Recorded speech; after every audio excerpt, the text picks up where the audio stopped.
Bueno, nos vamos a poner serios. Ustedes saben que la ministra de Seguridad de la Nación, Patricia Bullrich, anunció que están encarando un plan para el complejo penitenciario de Ezeiza, un programa que se llama Manos a la Obra, que básicamente, lo voy a contar con mis palabras, se trata de una premisa, que es la premisa ocio cero, que es hacer que los presos trabajen. Sí. Dicho así no se entiende demasiado bien, porque uno dice, ¿trabajen dónde? ¿Trabajen afuera? No, trabajen adentro. Interno. Por otro lado, uno sabe, y de hecho hoy nos lo confirmaba Fernando Soto, que lo que tiene que ver con el mantenimiento de las cárceles y del lugar que habitan es parte de la obligación del preso y eso no se remunera. Pero sí existe una remuneración, que si no me equivoco son 270.000 pesos, que se les da por mes a cada preso, a cada detenido, que eso va a una cuenta que entiendo la administra el servicio penitenciario, pero de la cual también pueden disponer, y que como no tiene contraprestación, funciona más o menos como un plan, como una suerte de asistencia. Sí. Y ahora lo que se quiere incorporar es la posibilidad de que se sumen a algún régimen laboral, aspiracionalmente de 8 horas, pero podría ser menos de acuerdo a las posibilidades y a las capacidades.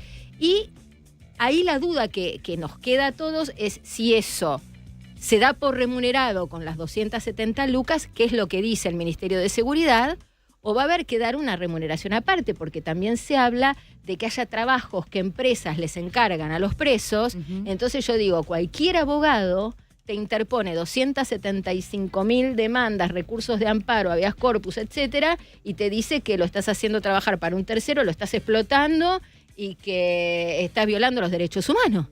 No digo que yo estoy de acuerdo con esta posición, lo aclaro. Sí, Digo que puede suceder. ¿Qué es lo que puede llegar a suceder? No solo puede llegar a suceder, va a pasar. Para entender un poco de qué va este régimen, vamos a hablar con Felicitas Becar Varela, que es directora nacional de Reinserción Social. ¿Cómo estás, Felicitas? Gracias por atendernos. Hola, Marina, ¿cómo estás? Un saludo a toda la mesa y que está con vos. Gracias por el llamado. Y sí, la verdad que lo explicaste muy bien, las dos distinciones respecto de los programas que se quieren llevar adelante a partir de la gestión de la ministra Bullrich en seguridad. ¿Nos podés precisar un poco, primero, el estado de situación actual? Por ejemplo, yo te voy a confesar muy honestamente, me enteré hoy que los presos cobraban 270.000 pesos por mes. Te lo juro por mi viejo, me enteré hoy, también me enteré hoy a través tuyo y del doctor Fernando Sotelo, que la ley establece que de eso que cobran el 30% debería ir a las víctimas, es decir, a la víctima a la cual afectó ese preso, y que eso tampoco se cumple y que tampoco la obligación de sostener en condiciones el lugar donde habitan se les exige. O sea, es medio todo un descontrol. Sí. Exactamente. Históricamente, digamos, conceptualmente la ley de ejecución de la pena, que la 24.6 es, bueno, te voy a decir un número al cohete porque no importa, tiene sentido, sí, no importa. La ley de ejecución penal de la pena privativa de la libertad establece exactamente eso, ¿no? Que en el artículo 111, y de eso se trata el programa Manos a la Obra, el fundamento era que toda persona que esté alojada en un complejo penitenciario, no importa si está condenado o procesado, debe mantener en orden, cuidado y limpio el lugar donde está alojado. Eso es una obligación del interno y es una obligación que debe hacerse cumplir con la fuerza de seguridad y a través de una decisión, ¿no?, de que esto sea así. Ese es el fundamento de la ley y así lo prescribe el artículo. Pero en estos últimos años nada de eso sucedía. Había una persona o dos designadas para ese trabajo y a la cual, como eran unas pocas y trabajaban más de 6 horas y era su única ocupación, se les pagaba un salario. Claro. La propuesta de la ministra es que hoy todos los internos trabajen, pero trabajen como una tarea de obligatoria en el sentido de, así como todos nos levantamos todos los días en nuestra casa, nos hacemos la cama, nos hacemos la comida, limpiamos el baño, limpiamos la cocina, limpiamos los cuartos y demás, lavamos la ropa y la colgamos, y etcétera, bueno, que el interno, y si se nos rompe el cuerito de la canilla, un enchufe, se le salta la térmica o hay algún problema de humedades, bueno, que el interno se ocupe de eso, para mantener en condiciones dignas y sanas las instalaciones penitenciarias que ellos mismos habitan y se desgastan por su propio uso, ¿no? Ese es el programa Manos a la Obra, porque además implica especialmente parte del tratamiento penitenciario establecido por ley, para que esa persona adquiera hábitos de conducta, de disciplina, de orden, de limpieza, adquiere una formación porque se le enseña a cómo reparar el lugar y a cómo mantener en condiciones el lugar, y eso le genera una especie de reinserción y se capacita en oficios. Ese es el programa Manos a la Obra para una sociedad segura. Eso no se paga. Las personas que están alojadas en los complejos van a tener que hacer ese trabajo sí o sí, y sin recibir un peso por eso, porque eso es devolverle a la sociedad, primero, resarcir el daño que le ocasionó, y segundo, devolverle a la sociedad lo que la sociedad gasta por el funcionamiento mismo de un complejo penitenciario. Ahora vamos al tema de cuánto gasta la sociedad, pero para cerrar este tema, exacto, ¿no? Sí. Vos decís que eso está dentro de la obligación que la ley les impone a los detenidos, que no se cumplió hasta acá, que más bien lo que se les paga funcionaba como una suerte de asistencia o de plan social, pero sin exigirles esta contraprestación que describís, pero entiendo que también está la posibilidad de que hagan otras tareas, por supuesto siempre dentro de la cárcel, ¿no?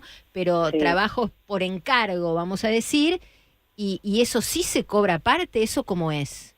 Eso, exactamente. Por eso se mezclan las dos cuestiones del peculio o del salario, del subsidio que perciben hoy los internos, trabajen o no trabajen. La ley también establece en el capítulo 7 que es todo el régimen de trabajo intramuros, el trabajo que tienen que hacer las personas privadas de la libertad mientras cumplen una condena. Tiene una naturaleza jurídica que es distinta a la ley de contrato de trabajo. Claro, ¿por qué? Primero, por el contexto, porque están en encierro. Segundo, porque la obligación de trabajar no es un acuerdo entre dos personas libres de voluntad de yo contrato, te pago esto, vos me haces tal servicio, como hace en la relación privada, ¿no? Lo que todos tenemos privado. Y tampoco es una relación de empleo público, porque para el empleo público hay determinadas normas que rigen el empleo público. En este caso de los internos es un trabajo, un régimen especial intramuros, que la persona lo realiza, que es voluntario, ¿no? Que es voluntario porque acceder a los talleres y trabajar es voluntario y beneficia al interno, al preso, en su progresividad, es buena conducta, hace que mejore su conducta, entonces mejora su calificación, entonces va avanzando y entonces tiene la posibilidad, eventualmente, cumplido determinados años, de conseguir algún beneficio, ya sea una libertad condicional, una libertad asistida, etcétera. Y ese sí se le paga. ¿Por qué? Pero la naturaleza jurídica, vuelvo a esto, que es muy importante a diferencia con la relación privada de contratación, tiene que ver de vuelta con la reinserción social, de vuelta con que la persona no esté ociosa, con que la persona aprenda habilidades, que se forme en un oficio y que tenga la especificación o la especialización en alguna tarea, alguna herramienta o alguna, producción de alguna materia para poder después, cuando salga, ser reinsertado en alguna empresa, a partir de una certificación laboral, a partir de haber cumplido tantos años. Es como un currículum laboral que ellos van haciendo en la cárcel. Y eso es optativo, esa parte es optativa. ¿Y eso quién lo paga en el caso de que accedan? Ahí está, eso es el peculio que hoy se desvirtuó. Hasta la ley del ENCOPE, del ente cooperador penitenciario, que es el ente de cooperación técnica y financiera, que es el que administra los talleres productivos, determinaba que por las tareas que realizaban los internos, el Estado les pagaba este peculio, ¿no? Es el que administra esto. Es el Estado el que paga este salario, que es un salario mínimo vital y móvil dividido en la cantidad de horas que el interno trabaje. No es que se le tiene que pagar sí o sí el salario mínimo vital y móvil, es según la cantidad de horas que trabaja. Lo que pasa es que del kirchnerismo a esta parte, todo eso se desarmó. Son muy pocos los internos que entran a los talleres voluntariamente a trabajar para recibir el peculio, o el salario, o el sueldo. ¿Por qué? Porque, como bien decías anteriormente, la decisión política del kirchnerismo fue pagarles a todos, no importa si trabajan o no trabajan. La decisión de la ministra Bullrich, a partir de este otro programa que tiene que ver con las cárceles productivas, que es decir, hacer de la reinserción social a través de la generación de riqueza un interno productivo y no un interno asistido bajo el gasto del Estado, es esto de ingresar a los talleres penitenciarios. Hasta acá en estos talleres lo paga el salario lo paga el Estado, porque es parte de la inversión que hace el Estado en la resociabilización de los Está bien, no sería un mayor costo para el Estado porque esto hoy se está pagando igual, solo que no se les exige ninguna contraprestación. Exactamente, el costo hasta acá sería el mismo, pero existiría, tampoco sería el mismo, porque solo se le pagaría al que ingresa al que taller. lo hace, El que no quiera no cobra, no va a cobrar absolutamente nada y además no va a progresar en su pena. ¿Por qué? Porque no avanza en una buena conducta, en una predisposición a la resocialización. Entonces se lo deja de calificar positivamente. Perfecto. Entonces ahí se ahorra el peculio del Estado por el preso que no quiere trabajar. Pero además, nosotros, con la idea que tiene la ministra de hacer cárceles productivas y que la persona no esté ociosa, porque vamos a entender una cosa, Marina, el interno ocioso lo único que hace es generar más violencia en la cárcel, es generar una cultura tumbera, de generar negocios ilegales, lo hemos visto. Exacto. Y genera, lejos de reinsertarse, cada vez se vuelve más tumbero. Totalmente. Ahora, te hago una pregunta desde el sentido común. Vos no, bueno, por decisión de la ministra Patricia Bullrich, la idea es convertir este dinero que se les da como una asistencia en contraprestación de un trabajo productivo. Aplaudimos la idea porque además hace al interés de la sociedad, que es que cuando ese preso salga, bueno, no esté en la lógica tumbera, sino que pueda estar más cerca de la cultura del trabajo, por ponerlo de alguna manera. Ahora, ustedes prevén que seguramente para los abogados, no quiero decir carroñeros porque no murió nadie, pero para los que defienden a los delincuentes, esto va a ser la pérdida de un derecho adquirido y van a meter amparo, habeas corpus, denuncia de explotación, les van a hacer la vida imposible. ¿Están preparados para resistir esa embestida? Estamos preparados porque la ley nos ampara. Acá el problema no es que nosotros estamos cambiando la ley. El kirchnerismo cambió la lógica de la ley, cambió la mirada ideológica de la ley. Pasamos a un asistencialismo en lugar de respetar la finalidad de la ley, es que sea que al preso se le paga por trabajar y no por estar ocioso.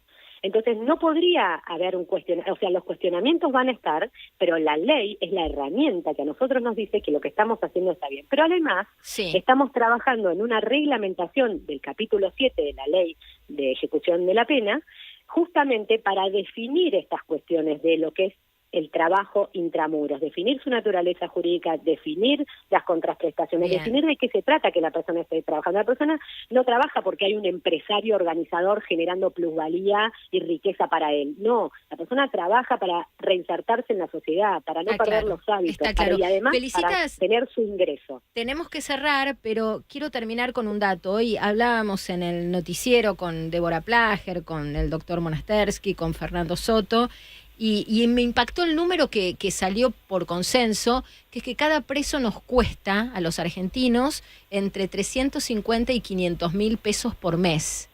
Gana mejor un preso, no gana mejor, me rectifico, nos cuesta más caro un preso que un jubilado, que aportó, que la puso y que es la de él.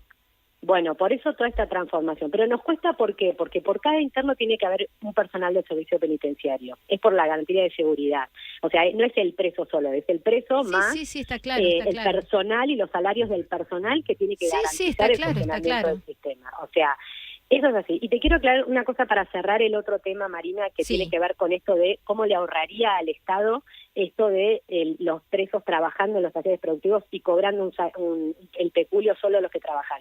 Ese peculio, ese salario se pagaría con la venta del producido de esos talleres. A mayor producción, mayor venta. Si nosotros colocamos toda la venta de los talleres que producen, de los productos que se producen en los talleres, los presos se pagan el salario solo y para el Estado deja de ser un gasto. Es una gran idea, ojalá lo puedan llevar a la práctica. Felicitas. Bueno, esa es nuestra misión y esa es nuestra mirada. Perfecto. Y el cambio ideológico viene por ahí. Cárceles productivas, presos productivos y no asistidos.